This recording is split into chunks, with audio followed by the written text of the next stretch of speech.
Yes, good morning. Ang tuturo ko ngayon sa inyo kung paano maglinis ng browser. Una, click mong icon, open icon. Yan. Pag nabukas mo yung Google Chrome, makikita mo yung tatlong tuldok sa pinakamataas. Yan. Click mo lang yan.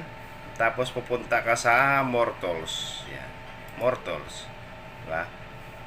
Makikita mo kagad dito, clear browsing data. Yan. Ang gagawin mo, i-all times mo lagi para linis na linis kasi may select naman siya yan. Kung pili ka, kung lost hours ka lang, 4 hours ka ba naglaro, pwede rin, pero mas maganda talaga all times para linis na linis siya. Yan. Tapos clear.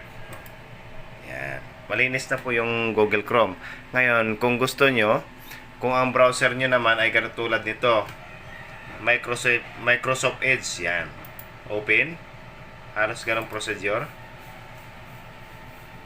Kita mo tatlong dot sa dulo.